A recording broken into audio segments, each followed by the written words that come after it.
what I'm about to show you is classified top secret. It's not hard at all. It's No. just so natural. And otherwise, oh, what do I cut? I don't know. You just cut. Yep. Okay, so that's sort of the basic principle, and that forms a nice branch. But I think it's probably one of the most important aspects of bonsai, so it'd be good to share that with everyone. Okay, with the help of Mr. Holbrook, John Holbrook here, who has worked for me for actually 17 years, and he's very graciously shown me how this principle works. It works like this. Often in bonsai, we are told to fan out our branches. So going from 1, split into 2, 4, 8, 16, 34, 32.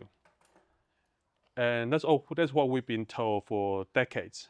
However long you've been doing bonsai, that's what people tell you to do. And it's correct. Only if you look at the logic of that, it's a bit different in reality. And I'll demonstrate that for you. All right, I'll draw something, let's say a fan shape. So let's say if that's a trunk, that's a bird's eye view. Now we've got a branch coming out, bird's eye view, head looking down. A fan shape, we're going from 1 into 2, going from 2 into 8, going for an 8, going from 1 to 2, 2 into 4, 4 into 8 now. Okay, into 4, now you've got a good branch there. So what do you do here? Now they're growing into one another. Then our natural tendency is to pull them out, to spread them out. So then we spread out this branch there, this branch there. So 1 into 2, 4, 8, and then 16. Now we have 16 branches. And then if you want to go further, we have a branch. Can you see how big that branch is? A semicircle. It covers up half the area of the total area of what a tree has.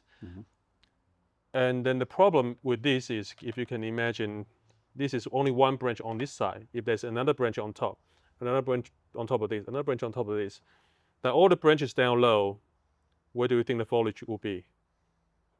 It's on one fan on top of another.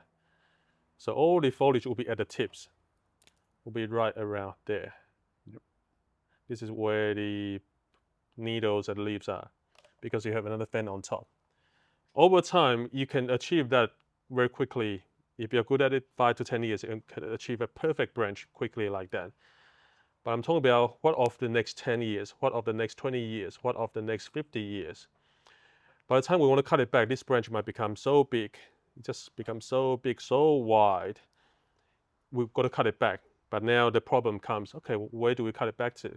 Because all the foliage is up up near the perimeter.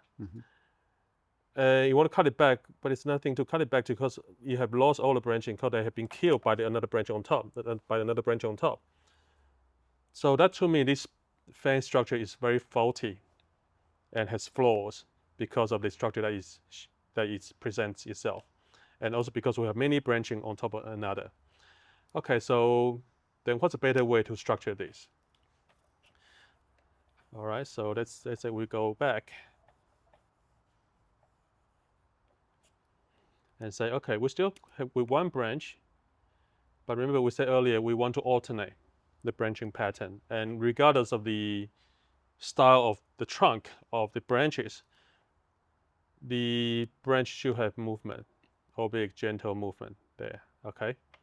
But let's say we alternate, we have one branch there, you're right, left, right, left, right, left. Okay, that's our alternate. So we're still going from 1 split into 2, bifurcates 2, 2, 2. And then we have, from here, we do the same thing. We create movement in the branch.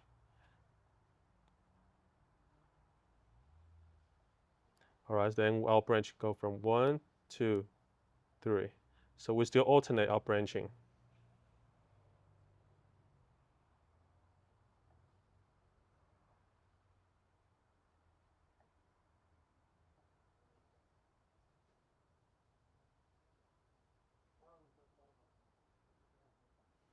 Okay, so that becomes our branch structure. So instead of bending it out, we're creating more of a sort of diamond profile to the branch.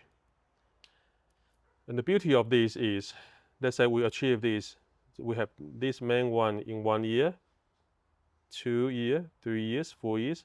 Same thing in 5 years time, we still have this full fan shape in a way. So you look at it from the side, it's the same as the fan. If you look at it from the side view, it's still a branch, but this is a lot narrower because we identify the problem with the fan is that it's just spread out too wide. Now we want to narrow down the profile of the branch. So narrow it down to this. And then it's set up for success because let's say in 20 years time, this branch become too long. We can always come back. Okay, let's cut back to that one. All right, and then we can regrow. We can wire this out. We can regrow this in there. Okay, so now this branch is being wired out in there now. And then the cycle then continues. So this structure allows us to have a backup because we want to make sure that the branch structure allows us to have that later on. So we want to keep it, we want to set it up as a sustainable branch, not just something that looks good in 5 years and then we are stuffed later on or just have nothing to cut back to. Yep. And I know that because I have many old trees that have come to me from other customers. They wanted me to restyle the tree. I look at the tree, nice and old tree, old trunks, but the branches are just thick, long, and just have no movement, just have nothing to cut it back to. And then that branch now is useless to us. All right, so this structure then allows it to be more sustainable. All right, so that's why when we are picking the alternate branching pattern, right now all you see in a branch is a trunk come out with a shoot. We've got one bud there, one bud there. Yeah, we just have the buds set up. We might have multiple ones. We might have multiple ones like that. So that's why we then will go along and okay, we got that one, so we can afford to take this one out. We got left, right, left. We can take that one out. And next one here, this is very close, but if we cut that off, there's a big gap. So we're keeping that one there, and then we'll work our way out. But later on, when this have become, there's a little bit of length, we can then set it up. We can begin to put movement in there and begin to set up the branch. Okay, so this alternate branching pattern, having the branch has a apex, so everything else goes back. But often you have branches like that, they are two at the same distance. We're going to cut the other one back. Okay, now I will show you what that is in practice. Now this is a tree, just like the previous cedars that we have trained and wired. All right, lovely dramatic shape into the trunk. Lots of branches now. You can see they are not just a little bud now, they have pushed out to be branching in it now. Okay, so how do we apply? Obviously, I have pruned the tree already, so more or less it's there. If you look at this one here, it has that left, right.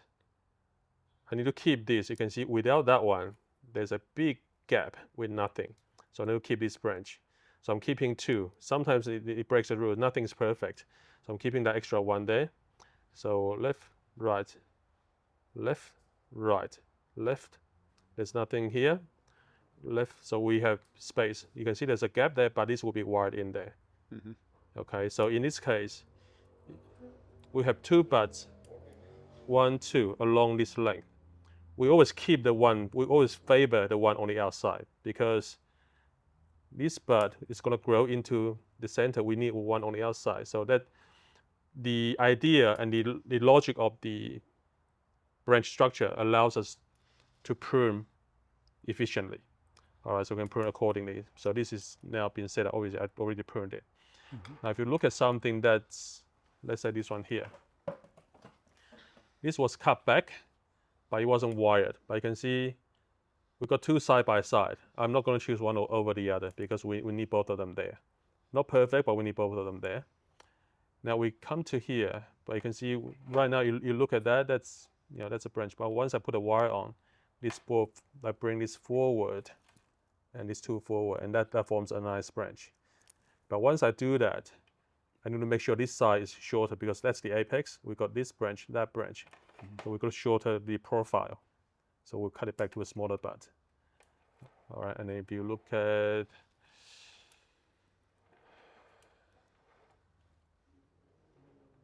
okay, look at this branch, for example, this one up here. This is a typical example where we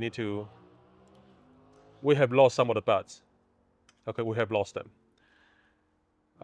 So we got our right, left. Now we got a big gap there and there's nothing. Nothing will grow again. So we'll then wait for them to push out length to fill in that space. But here we got a classic example. Okay, you got two equally strong branch out here. We've got to pick an apex. So we got right, left. Ideally, we need a right branch. Okay, so in this case, I'll go with that. That's a right one. That's a left. So now this becomes our apex, expecting this to come through there. So now because of this, that can come off. So we have created a basic branch structure for the grill. And then you can see in here that on the inside, that one can come off. Okay, that's heading down, that one can come off. So now the tree can have one branch there, one branch here. And the branch will have one branch here, and one of these buds will grow. This might eventually then come off. But we leave them there for the moment. Once we have elongation from this, then we can make the next set of decision. But that allows us to create a narrow profile of a branch. Okay, so this one is the same. That's a tip. So we need to narrow down. Okay, so now we've got to cut this one back in.